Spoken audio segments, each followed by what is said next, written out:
Welcome back to the Dusty Garage slash RC Museum slash Man Cave.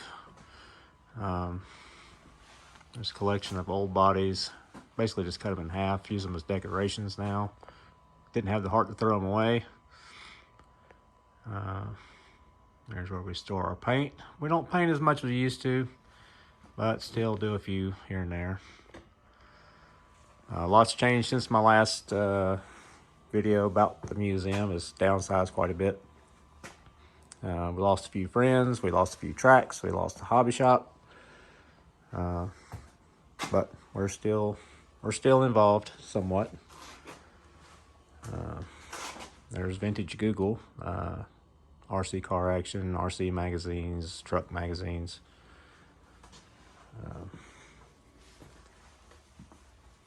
This is an empty box. Unfortunately, my boxes are empty.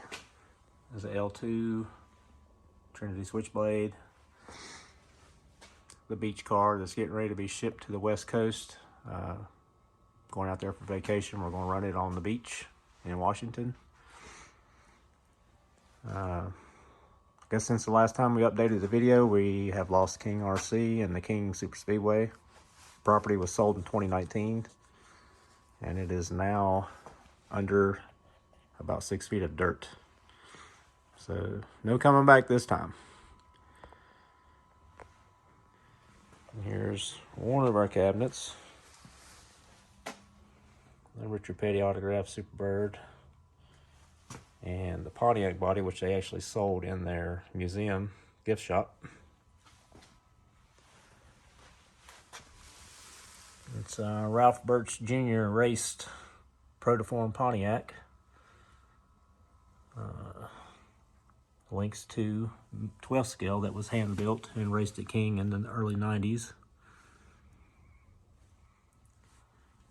And we still have a full set of the original TM radial cap tires. I believe those came out in '89. A few miscellaneous parts and pieces. There's the Paragon turbo drops. Protoform Aero little add-ons for your body. Not sure if it did much, but it looked cool.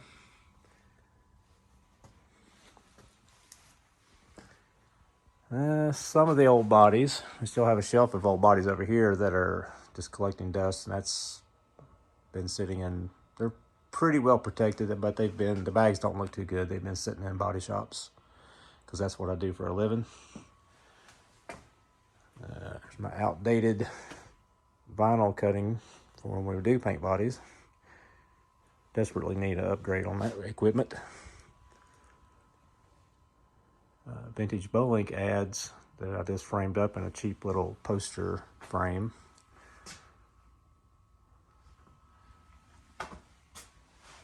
One RC. Had to have a 1RC modified because I am local to Bowman Gray Stadium, and that is very popular racing around here. Doing some crawling. It's just something to do on the weekends, something to stay active. It's good for exercise, I guess. Relaxing, no stress. It is one of my remaining cars that I could race. It is the Lynx with the modern chassis that was designed by All Out Raceworks. It was cut, I think, 2017 or 18. I had 4. That's the last one I have. This car here is one of our former racers, Terry Ruffty. I believe it's in the other video. I actually ran this car with his transponder in his name at the final race at King right before it closed on the carpet. We finished second in breakout car.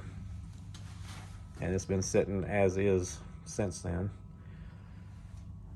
This is the body that we were going to run at the Kimbrough, but it was painted for Terry Ruffty, but he had passed that week after a heart attack. This is another former racer he was an older gentleman. He was a character at the racetrack, and he had passed 2 years ago. Still have a little bit of history. I did paint all of his bodies. These magazines here in particular are everything that has to do with King. They had some kind of King article. through the 90s, mid to early 90s. That is the Chris Smith built Lynx SS. Another Lynx SS with my 1992 Roar Nationals body. The best Roar Nationals I ever had. I finished 7th in the B main, which isn't saying much, but it was pretty good because we were a no budget race team.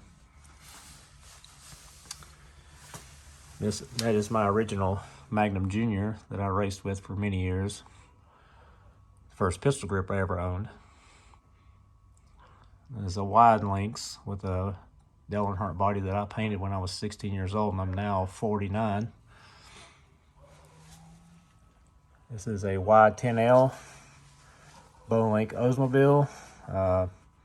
A local Busch Grand National driver, Ed Barrier, painted it after his car and actually got him to sign it. He's still local, and they still do lettering and graphics on race cars to this day. Mini 4-wheel drive, painted after one of my high school buddy's brother's truck, just a tribute. And we lost Greg Blankenship this past year, and this is one car that he had left for me.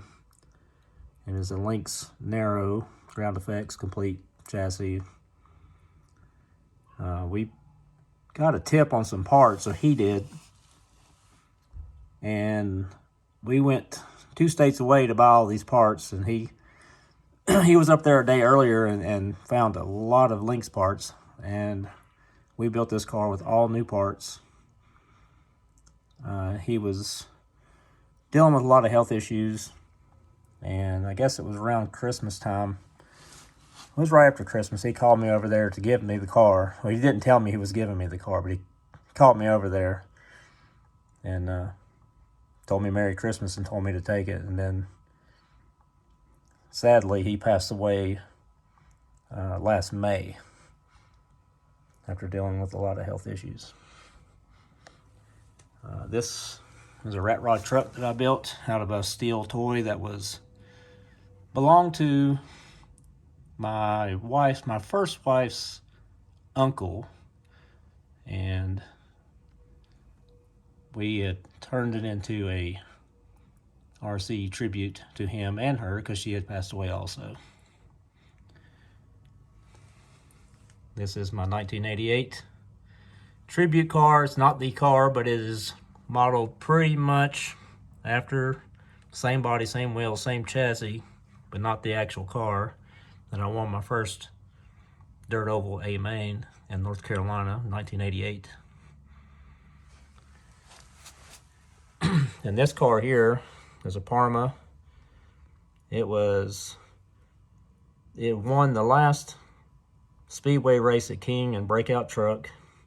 That was actually a fundraising race that we had put together to raise funds to move Mr. Greg Blankenship to North Carolina to better suit his health conditions that he was in. And we got him moved, and I think it helped his spirits, and his last few years of life were pretty exciting with RC racing. He loved it more than any of us, I believe.